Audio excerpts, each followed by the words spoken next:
What is up, everybody? Matt here, back again with another video for you. And it's a collection video, one I haven't done in a long time, but one I think a lot of people have been waiting to see. So some of my most popular videos on my channel deal with the single greatest rock group of all time, the Beatles. So I figured I would run through what I have on vinyl of them, because the Beatles are cool, and I think you guys would enjoy it. So first record we got here is one my parents gave me. A lot of the records of the Beatles that I own, I was lucky enough to get from my parents, who were big Beatles fans. A lot of them are my mom's. My dad's lost his in a very unfortunate accident, but, whatever.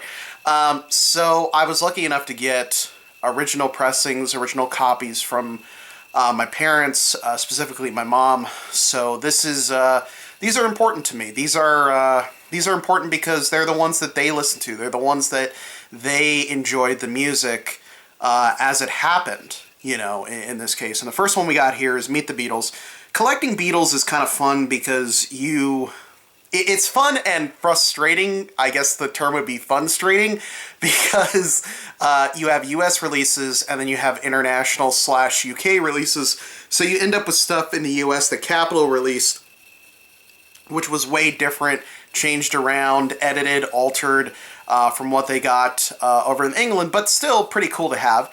And I remember when I got the Beatles on CD, it was really confusing for my parents because they were looking for these albums. They were like, well, I don't remember it being like this and this, because, yeah, it was all switched around. So we have Meet the Beatles on there, probably the most iconic cover. I was so familiar with this as a kid that I thought this was the first album, and it turns out it's not. It's actually the second, if you go by the UK releases. But yeah, wow, really cool, especially because knowing it's an original.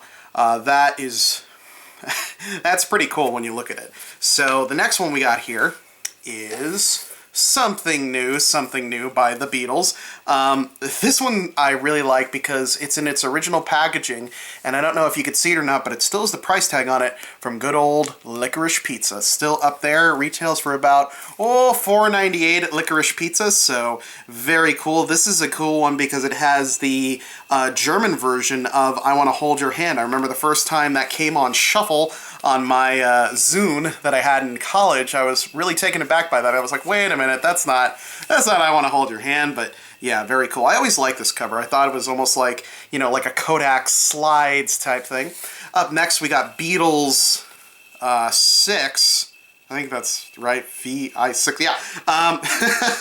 But again, yeah, the Capitol stuff, it's cool, but they just chopped up everything, and there was no reason for it, really. I don't know what the deal was. So for some of the albums, you end up with, a song or two on this one, a song or two on another, and then sometimes they even repeat them, and it's like, what the heck is wrong with you? But I really dig the photography. And the art design that they did with these records, because they were super, super cool. And yeah, so very neat. Moving along, we have a Beatles 6-5. I actually have a little painting of them sitting around with the umbrellas. Beatles 65, incredible record. Again, just kind of a hodgepodge, a little bit of everything. It was weird, they were kind of doing like Beatles greatest hits before the Beatles really had greatest hits. They were making greatest hits throughout their entire career, but yeah, I don't know what the deal was with Capitol, but they really like chopping things up and putting things in weird positions. The soundtrack to Beatles Help, this one really took me by surprise because I love the original Help from the UK. I think it's fantastic. But then this one, I was really surprised because I was like, well, wow, this is really different than what I'm used to. But still very, very cool. If you're a fan of the movie, this is a great kind of companion to it. I'd almost put it on tier with like the song track that they did for Yellow Submarine back when they did that. But this is a really cool find. Very, very cool. What I love here, either my mom or my aunt has gone through and checked off, like, okay, I like that song, that song, that song. So it's, it's cool. Here's kind of a crown jewel for my collection. This is Yesterday and Today. And I think you can kind of see it under there. This is a second state, meaning that underneath this image, underneath this sticker, is the butcher cover. I think that's correct. You can kind of see the darkening beneath it, and you can kind of see the lining of the sticker right there. Yeah, I'm pretty sure that's what's underneath there. This one, I was so happy to get it when my parents gave this to me. I was really blown away. Not much to see on the back here, but for those of you folks that don't know, this was originally released with a cover that had the Beatles sitting around with baby dolls and meat and, you know, butcher's robes on, and it was kind of creepy for the time. It was released very, very briefly. They were sent back to Capitol. Some got out. The rest of the stock that they had, they went and they put these stickers over the record album, over the cover, so that way you couldn't see what was underneath. So underneath this, quite possibly, is the Beatles Butcher cover. Kind of a, I guess in a way to kind of give a you-know-what to Capitol there. Getting into more one-to-one releases here, we've got Rubber Soul, which is, I mean, obviously things started to take a turn here for the Beatles when they started focusing a little bit more on studio stuff. Still touring, but doing some more cool experimental stuff. This right here is just a fantastic album. In My Life, Wait, Run for Your Life, Think for Yourself, You Won't See Me. This version includes I've Just Seen a Face, which, you know, whatever. Again, Capitol coming in and be like, no, let's put that song on there. So it's like, whatever. But yeah, very, very cool. I love this record. This one I actually have two of Revolver. I have this one, which I bought for myself, and then I have one that my father framed for me. So I've got that one, which is his, so that's very cool. And then I have this one because I was like, well, I want to listen to the record, Dad, so I had to get that. But very cool that he did that. This was like, and my dad even told me when he gave me the frame version, he was like, there was nothing like this at the time. When he heard Tomorrow Never Knows, it totally blew his mind. This is easily one of the best albums of all time.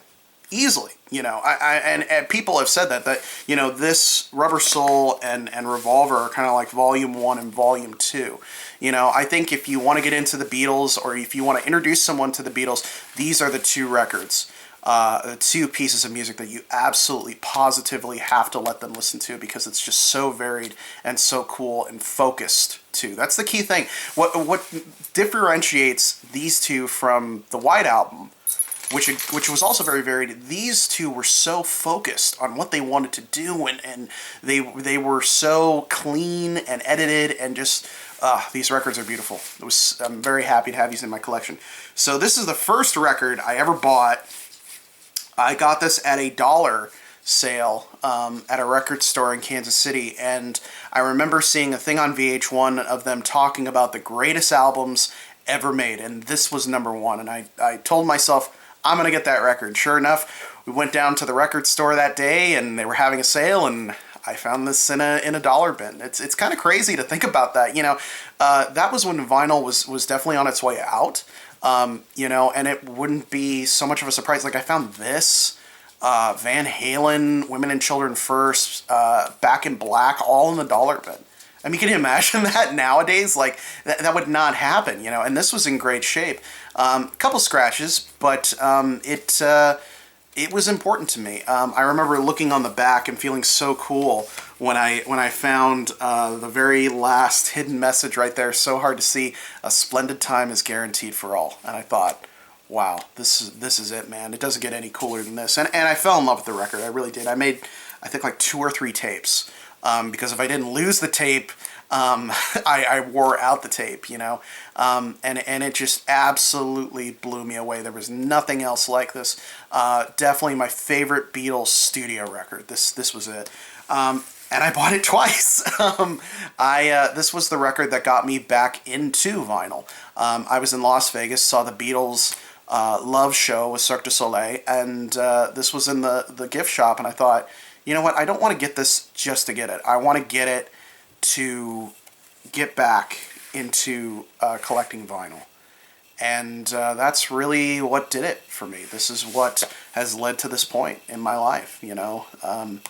This buying this again and hearing it, and loving it and really experiencing it as it was meant to be experienced. I love this record, I really do, and I owe a lot to it.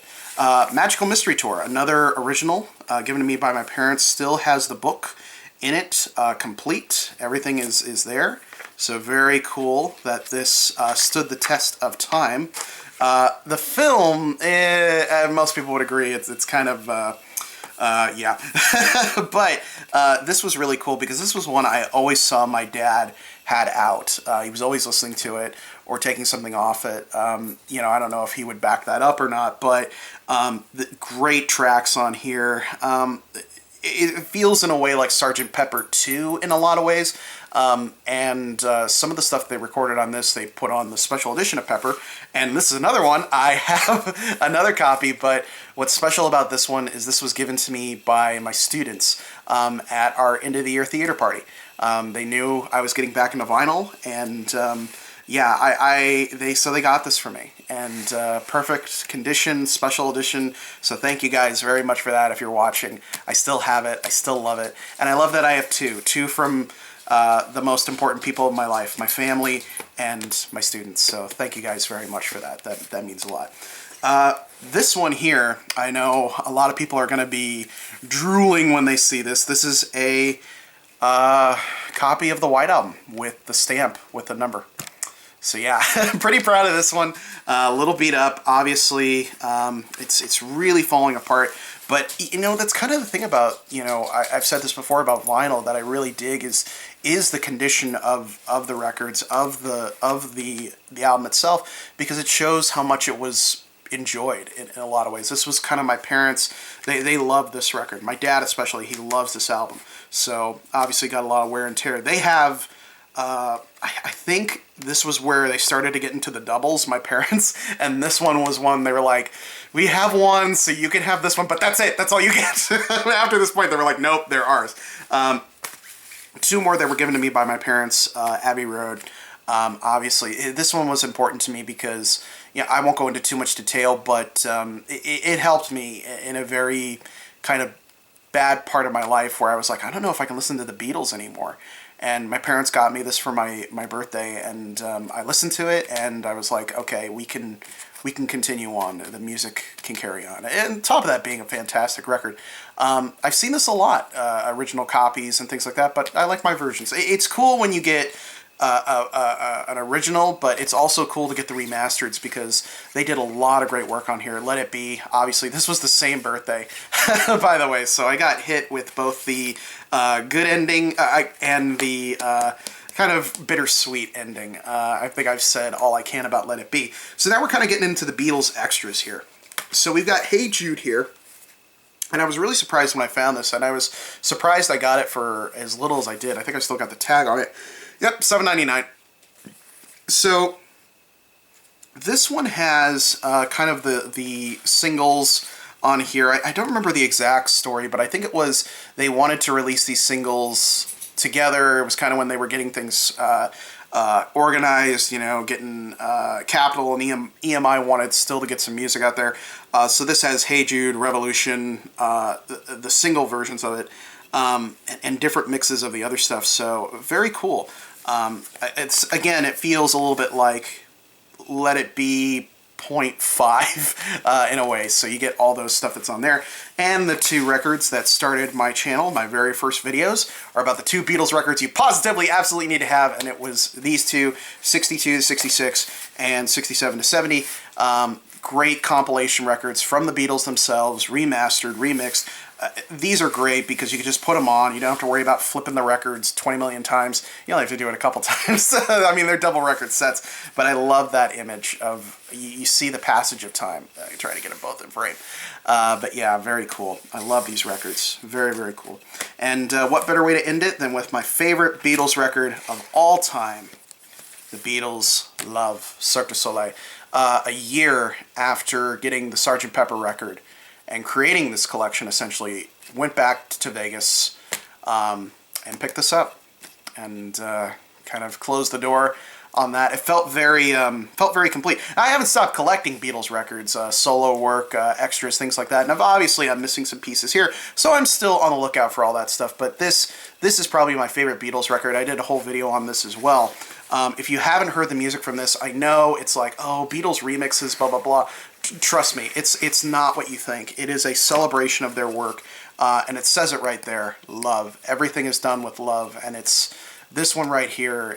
It started, I mean, Sgt. Pepper definitely got me into the Beatles. One continued it, but this one was like, this one was the definite. When I heard this music for the first time, I was like, this is going to be the band that I'm going to be obsessed with for the rest of my life, and I am, and I still am.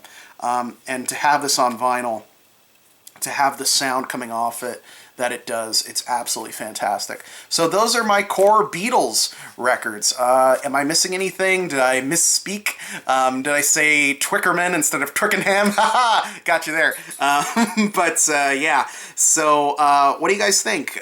Leave your comments below. Do you have something I'm missing? Is that really a Butcher second state? You know, I need to look it up, but you know, whatever. Yeah, so leave your comments, thoughts below. Don't forget to subscribe. I'm always doing tons of videos and interviews and things like that. And I will see you guys next time. And also, don't forget to like the video. Those help too. Anyway, I will see you guys next time.